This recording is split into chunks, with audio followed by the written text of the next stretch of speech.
Додситонии кулли Тоҷикистон ба таҳқиқи парвандаи зане шурӯъ кард, ки барои ба фоҳишагӣ маҷбур кардани як зан дар хориҷи кишвар муттаҳам мешавад. Нисбат ба ин зан, ки 49 сола ва сокини Кӯлоб будааст, аз рӯи моддаи 130 қисми 3 Кодекси ҷиноии Тоҷикистон парванда боз шуд.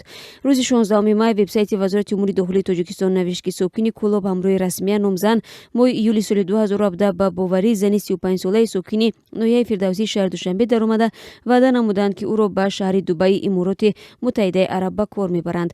Вале баъди расидан ба Дубай бо пули билети ҷониби фиристанда рӯзи 29 июли соли 2017 ин сокини Душанбе ба асурати қарзӣ гирифта шуд ва гӯё ба хотири пардохти қарз ҷабрдидаро аз рӯи зӯроварӣ ва таҳдид ба марказҳои дилхушии шаҳри Дубай бурданд. Навишта шудааст дар вебсайти вазорати корҳои дохилӣ.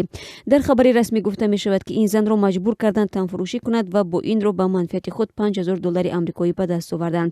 Агар додгоҳ гуноҳи ин занро исбот кунад, ба ӯ аз 8 то 12 соли зиндон бо мусодираи молу мулк ҷазо пешбинӣ мешавад. Одамрабоӣ ва маҷбур кардани касе ба танфурӯшӣ аз қабили ҷиноятҳои сангин ба шумор меравад ва барои мубориза бо ин гуна ҷиноятҳо полиси байналмилалӣ ва ҳам ташкилоти имдодрасоне ба мисли Созмони ҷаҳонии муҳоҷират кор мекунанд. Дар гузоришҳои Созмони ҷаҳонии муҳоҷират гуфта мешавад, дар кишварҳои ба мисли Русия, Туркия, Имороти Муттаҳидаи Араб ва дигарҳо ҳодисаҳои ба танфурӯшӣ водор кардани занони тоҷик ба қайд гирифта шудааст. Дар як ҷаласаи Созмони милали муттаҳид моҳи августи соли 2017 Юсуф Раҳмон Додситонии кулли Тоҷикистон гуфта буд, дар як соли охир 191 парвандаи қочоқи инсонро таҳқиқ карданд, ки 133 ҳолати он дар хориҷи кишвар сабт шудааст.